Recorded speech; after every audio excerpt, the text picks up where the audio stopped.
Hello साथियों, नमस्कार। स्वागत है आपका एग्जाम टारगेट 24 में। तो कैसे आप सभी, हम उम्मीद करते हैं कि आप शानदार होंगे और आपकी तैयारी बिल्कुल शानदार तरीके से चली होगी। देखिए, जो भी एग्ज़ाम पोस्टपोन हुआ है, जो कैंसिल हुआ है, बिहार बीपीएससी टीआरई 3 का एग्ज़ाम, टीजीटी और पीएचडी पोस्टपोन हुआ था और जो 6 to 8 हुआ था वो जो है कैंसिल हुआ था। तो देखिए, इस समय जो है तैयारी करना कठिन होता है, लेकिन फिर भी आप अपने रिदम को बनाए रखें, जिससे कि आप, क्योंकि जो एग्ज़ाम टल चुका है और जो पोस्टपोन जो रद्द हो चुका है, उससे अपेक्षा जो इस बार क्वेश्चन पेपर आएगा वो टफ आएगा। तो उस हिसाब से आपको जो तैयारी है वो तैयारी का रिदम बना के रखना है और प्रैक्टिस भी करते रहना है। और इसी कड़ी में हम तीसरा सेशन लेकर आए हैं, जो कि एंशिएंट हिस्ट्री का, जो कि 6 to 8 9 10th और 11 12th के लिए काफ़ी इंपॉर्टेंट रहने वाला है। इसके साथ साथ यह जीएस में भी हेल्प करने वाला है। तो यदि आप स्टेट दे रहे हो या फिर टीआरई 3 दे या फिर 4 देने वाले हो, तो सभी के लिए उपयोगी हो रहने वाला है। तो चलिए शुरुआत करते हैं इस सेशन को। ये 100 क्वेश्चन का सेशन है, एंशिएंट हिस्ट्री है, प्रीवियस ईयर क्वेश्चन है ये सब। और जैसे 100 क्वेश्चन कंप्लीट हो जाएगा, हम आपको पीडीएफ दे देंगे, वहाँ से आप इसको रिवीजन कर सकते हैं। चलिए, 40 तक हम लोगों ने कवर किया हुआ था, उसके बाद आज हम आगे बढ़ते हैं। तो उसके साथ साथ आज का पहला क्वेश्चन लेते हैं। पाषाण युग में काटने के लिए सामान्यतः प्रयुक्त होने वाला प्रयुक्त उपकरण को कहा जाता था कुल्हाड़ी, गणासा, चाकू या फिर कैंची। तो जो पाषाण युग में काटने के लिए जो उपकरण प्रयोग किया जाता था उसको बोलते थे गणासा। ऑप्शन नंबर इसका बी करेक्ट हो जाएगा। और देखिए, यह जो है गणासा और खंडक उपकरण, यानी कि चॉपर और चॉपिंग टूल क्रोड उपकरण है। कैसे उपकरण है ये? क्रोड उपकरण है। तो इसका ऑप्शन नंबर इसका बी करेक्ट हो जाएगा। गुप्त काल के प्रसिद्ध गणितज्ञ कौन थे? कालिदास, आर्यभट्ट, वराहमिहिर या फिर विशाखदत्त। तो गुप्त काल के जो प्रसिद्ध गणितज्ञ थे वो आर्यभट्ट थे। ऑप्शन नंबर बी करेक्ट हो जाएगा।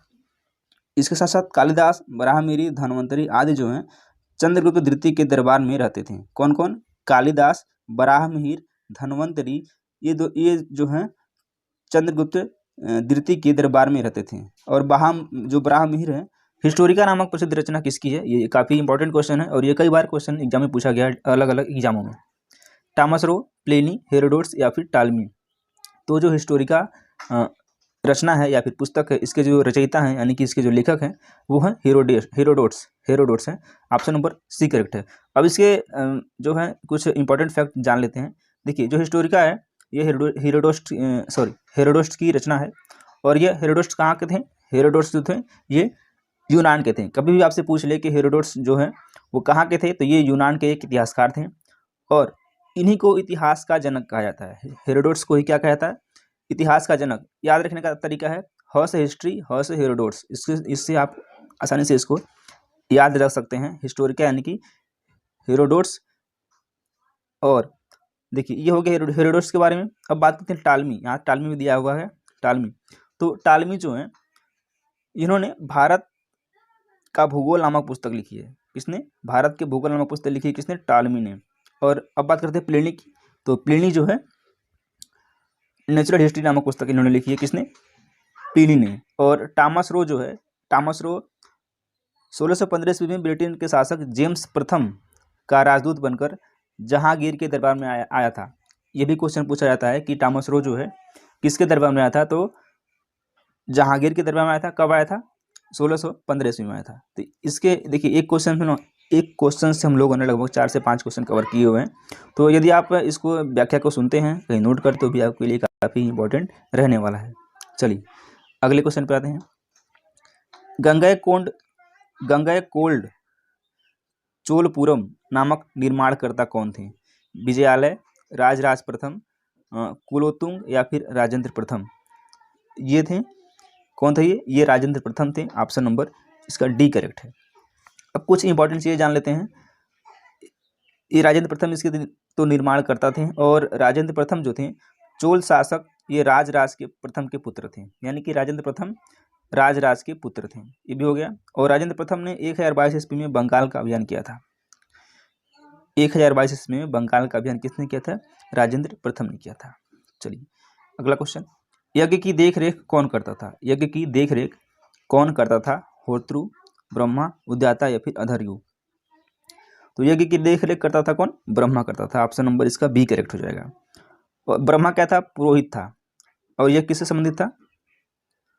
अथर्ववेद से संबंध था इसका। और पुरोहित यज्ञ के निरीक्षक होते थे, ये भी आपको याद रखना है।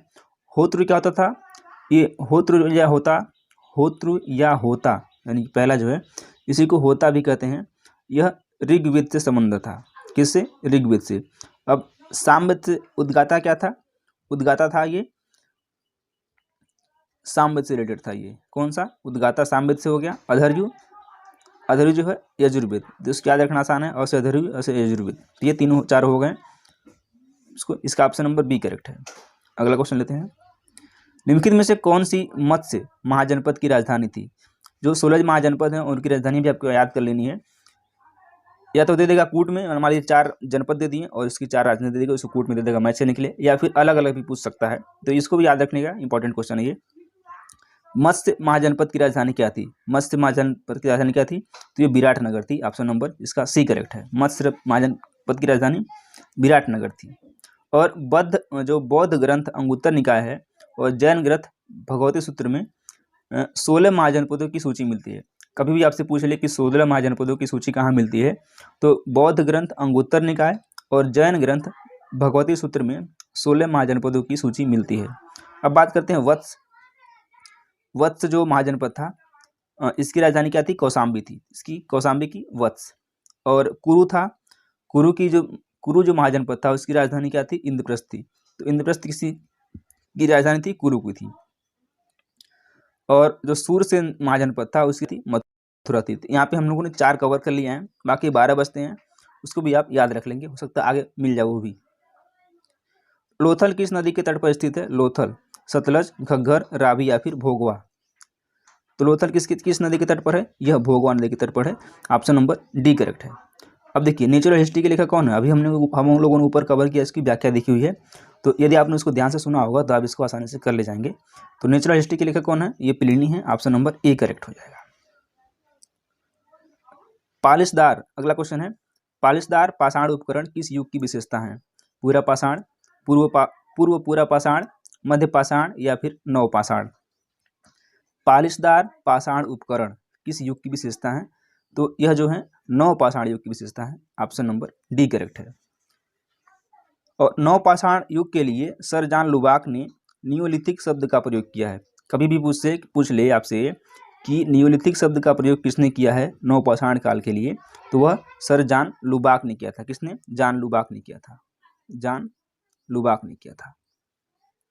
ठीक है, चल अगले क्वेश्चन पे आते हैं। अवंती की राजधानी क्या थी, हम लोगों ने ऊपर 4 कवर किए हुए हैं। और अवंती की राजधानी क्या थी आपसे पूछा जा रहा है।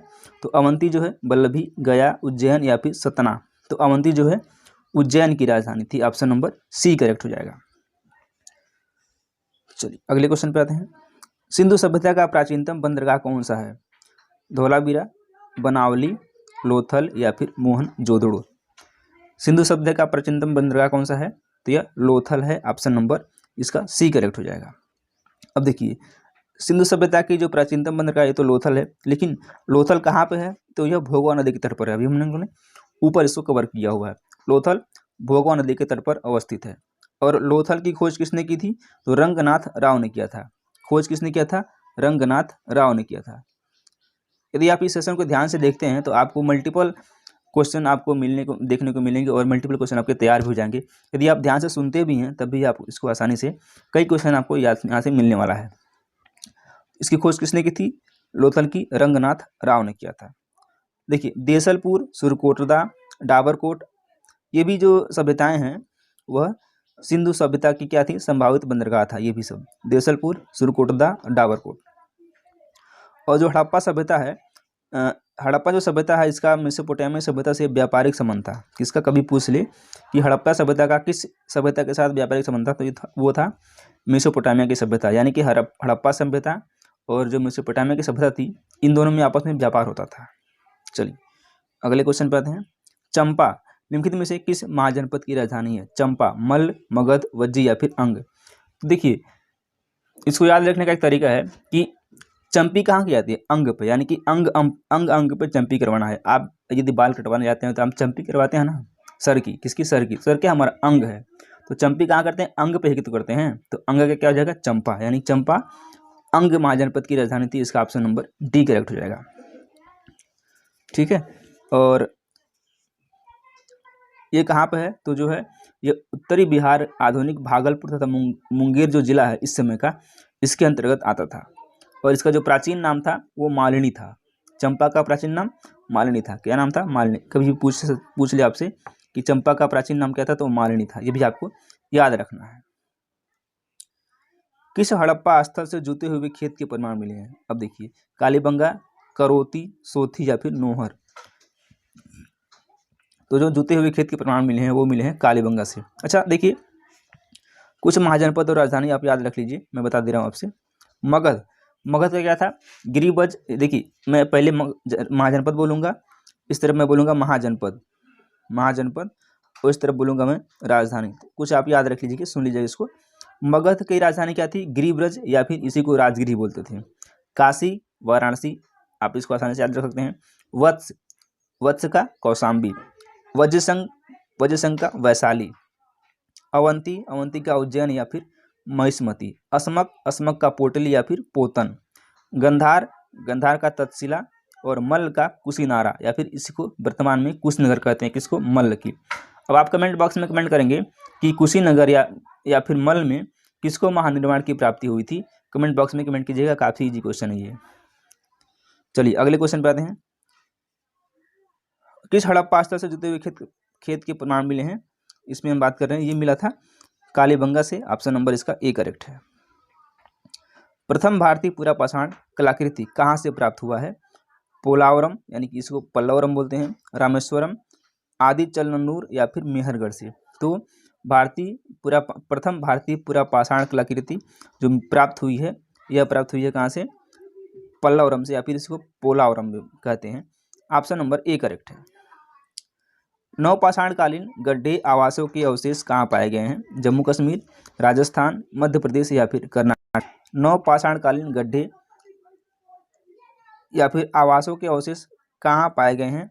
यह पाए गए हैं जम्मू कश्मीर से। ऑप्शन नंबर इसका ए करेक्ट है। चलिए अगले क्वेश्चन पे आते हैं। कौन सा महाजनपद 6ठी एवं 4ठी शताब्दी ईसा पूर्व के मध्य सबसे शक्तिशाली महाजनपद था? कौशल, काशी, पंचाल या फिर मगध। तो आपको भी पता है सबसे शक्तिशाली जो महाजनपद था वो कौन था? मगध था। ऑप्शन नंबर डी करेक्ट है।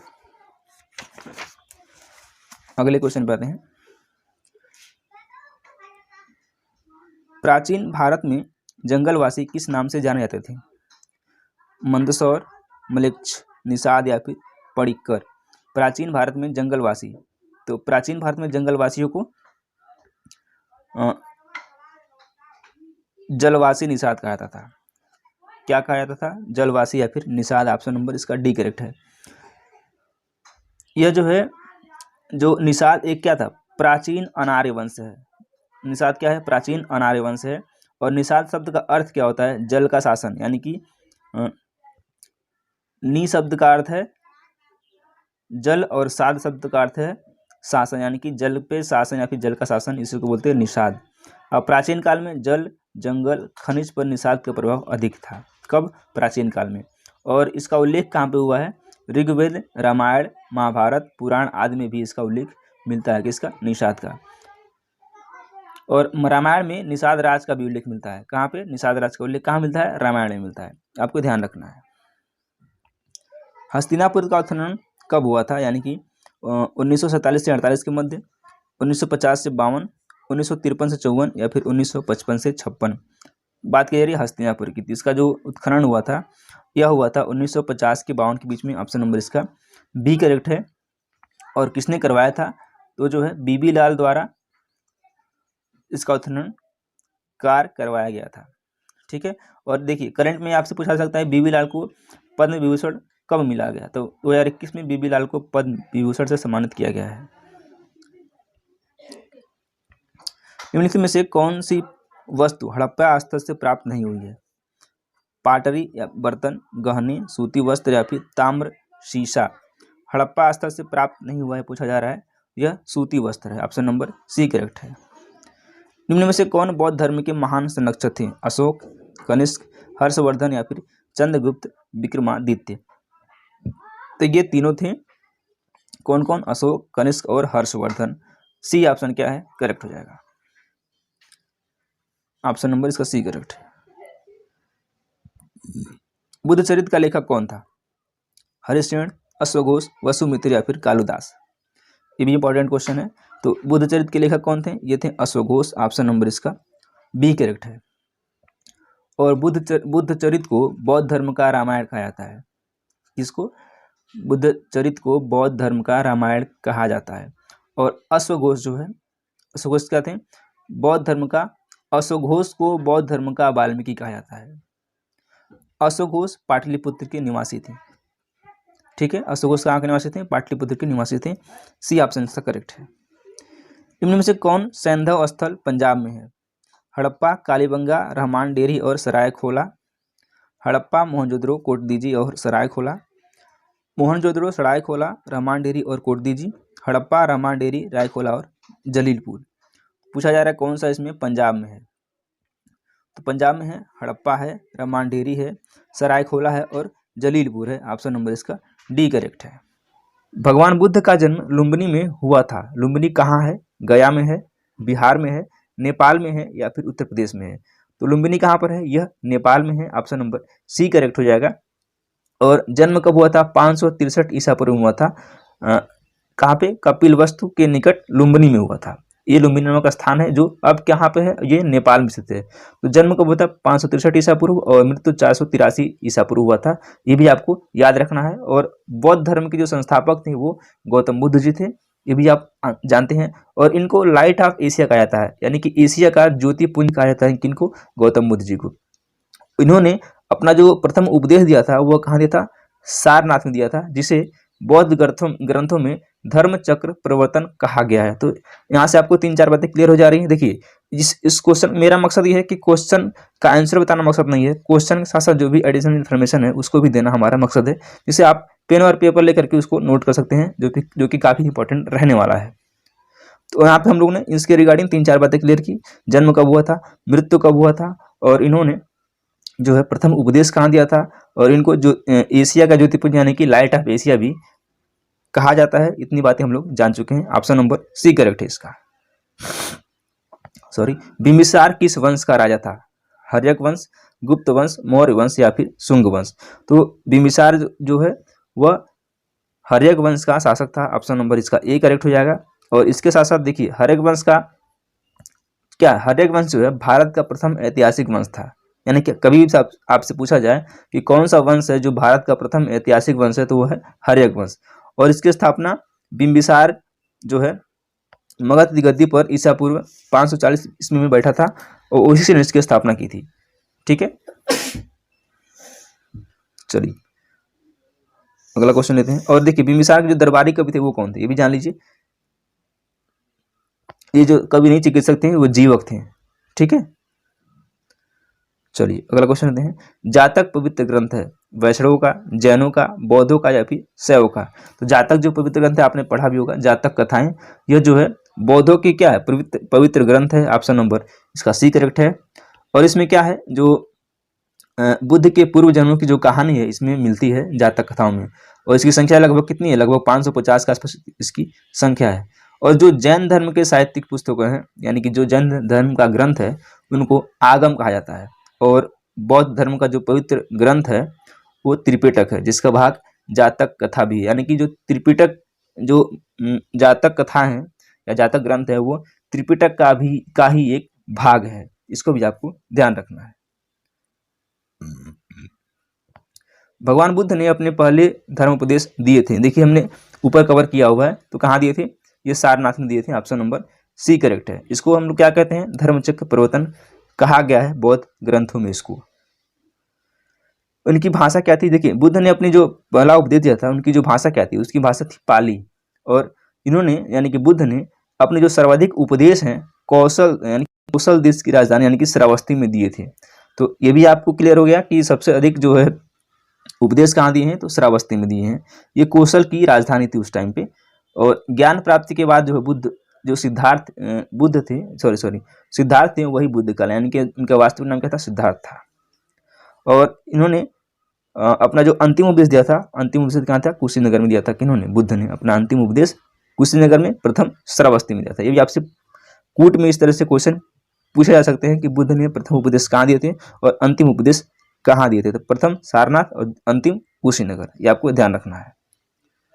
सुमेल कीजिए ब्रह्मचर्य है, यानी कि जो आश्रम है और आयु है। एक तरफ देखिए यहाँ पे आश्रम दिया है और यहाँ पे दिया है आयु। तो जो ब्रह्मचर्य आश्रम है वो कब से कब तक के लिए है? तो ब्रह्मचर्य है जन्म से 25 वर्ष। कब से? जन्म से 25 वर्ष। और गृहस्थ आश्रम कब से? 25 से 50 है, ठीक है। और वानप्रस्थ कितना है? 50 से 75 है।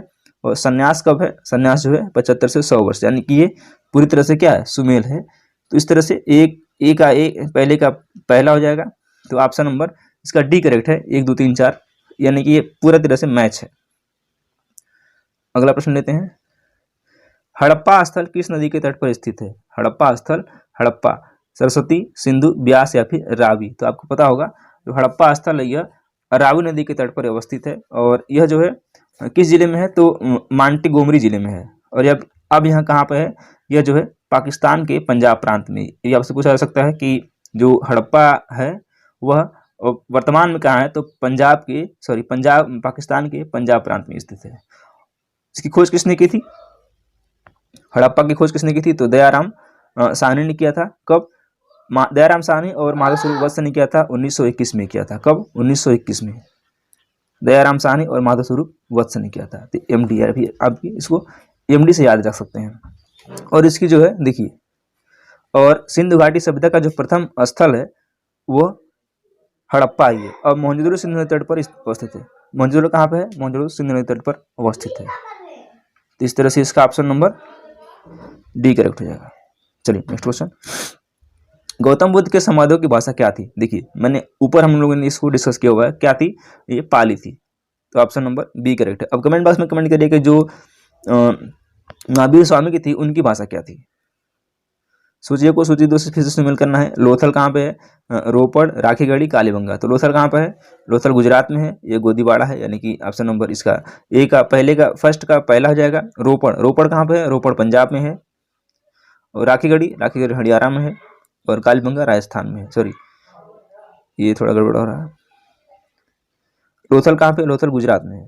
लोथल गुजरात में पहले का चौथा। रोपड़ कहाँ पे? रोपड़ पंजाब में है। राखीगढ़ी हरियाणा में है। और कालीबंगा राजस्थान में है। तो पहले का चौथा और दूसरे का तीसरा, ऑप्शन नंबर बी हो जाएगा, इसका बी करेक्ट हो जाएगा। इनमें से कौन सा कथन सही है? 326 ईसा पूर्व में सिकंदर ने भारत पर आक्रमण किया। आंभी यानी कि तक्षशिला का राजा ने सिकंदर और उसकी सेना का स्वागत किया था। सिकंदर की मृत्यु 332 ईसा पूर्व में हुई थी। देखिए कौन सा इसमें सही है? 1 2 3 या फिर 2 3 1 3 1 2 या फिर ये सभी। तो सही कौन कौन सा हो जाएगा? देखिए जो कथन 1 है, सिकंदर जो है 326 ईसा पूर्व में भारत पर आक्रमण किया था, बिल्कुल सही है। और दूसरा क्या है? आंबी यानी तक्षशिला के राजा ने सिकंदर और उसकी सेना का स्वागत किया था, ये भी बिल्कुल सही है। लेकिन तीसरा क्या है? सिकंदर का जो है जो मृत्यु है, मृत्यु कब हुई थी? तो इसकी मृत्यु 323 ईसा पूर्व में हुई थी। 32 नहीं हुई थी, 323 में हुई थी। 323 ईसा पूर्व में इसकी मृत्यु हुई थी। और ये कहाँ पर हुई थी? बेबीलोन में हुई थी। कहाँ पर? ये भी पूछा जा सकता है कि सिकंदर की मृत्यु कहाँ हुई थी? तो बेबीलोन में हुई थी। और इसका जन्म कब हुआ था? तो 356 ईसा पूर्व में, 356 BC में इसका जन्म हुआ था। और मृत्यु 323 BC में इसका हुआ था। और यह 326 में मकदूनिया का राजा बना था। सॉरी 336 में यह कहाँ बना था?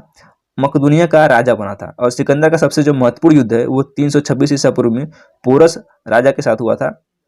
तो इस तरह से इसका ऑप्शन नंबर सी करेक्ट हो जाएगा, बिल्कुल करेक्ट है।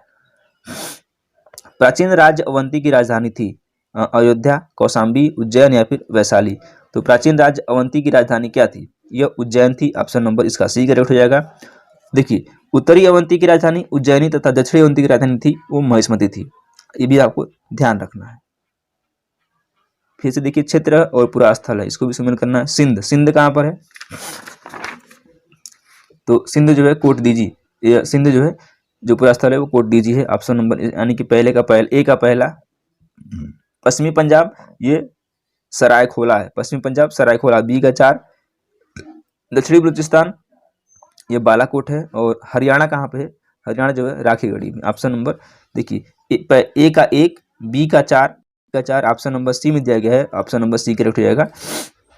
इसको आप नोट कर सकते हैं और फिर से एक बार इसको याद कर सकते हैं, देख सकते हैं। अगला क्वेश्चन, निम्न में से कौन जैनियों के 23वें तीर्थंकर थे? देखिए, ऋषभदेव, नेमिनाथ, पार्श्वनाथ या फिर महावीर। तो महावीर तो 24वें थे, यहाँ से आप इसको एलिमिनेट कर सकते हैं, तो डी वाला नहीं होगा। महावीर कौन से थे? यह जो है 24वें थे। और जो 23वें तीर्थंकर थे ये थे पार्श्वनाथ। ऑप्शन नंबर इसका सी करेक्ट हो जाएगा। चलिए, भगवान बुद्ध को ज्ञान की प्राप्ति कहाँ हुई थी? राजगिरी, बोधगया, कपिलवस्तु या फिर सारनाथ में। तो इनको जो ज्ञान की प्राप्ति हुई थी वह कहाँ हुई थी? वह हुई थी बोधगया में। और इनका जन्म 563 ईसा पूर्व में लुम्बिनी हुआ था और मृत्यु जो हुआ था 463 में हुआ था। ठीक है। और 29 वर्ष की अवस्था में इनको महावृषक्रमण यानी कि 29 वर्ष की अवस्था में इन्होंने घर को त्याग दिया था और 35 वर्ष की अवस्था में इनको क्या हुआ था? ज्ञान की प्राप्ति हुई थी और इनकी मृत्यु हुई थी 80 वर्ष की अवस्था में हुई थी। कहाँ हुई थी? कुशीनगर में हुई थी। भारत में पशुपालन एवं कृषि के प्राचीनतम साक्ष्य प्राप्त हुए हैं अंजीरा से, दम्द सदात से, किली गुल मोहम्मद से या फिर मेहरगढ़ से। तो प्राचीन कृषि के साक्ष्य कहाँ से प्राप्त हुए हैं? दिए गए ऑप्शन में मेहरगढ़ से प्राप्त हुए हैं। ऑप्शन नंबर डी करेक्ट हो जाएगा। ठीक है।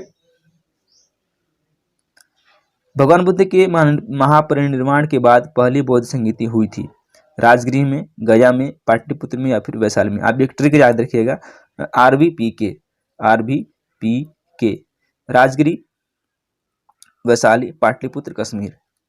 यहाँ से इसको पहला राजगिरी में, तो कहाँ हुआ था? ऑप्शन नंबर ए करेक्ट है, राजगिरी में हुआ था। गायत्री मंत्र की रचना किसने की थी? भरत मुनि, वशिष्ठ, परशुराम या फिर विश्वामित्र ने। तो गायत्री मंत्र की रचना विश्वामित्र ने किया था। ऑप्शन नंबर इसका डी करेक्ट हो जाएगा। और यह समर्पित किसको है? यानी कि देवी सावित्री को समर्पित है। सावित्री किसे कहते हैं? सूर्य देवता को। और ऋग्वेद के जो सबसे महत्वपूर्ण देवता थे कौन थे? वो इंद्र थे।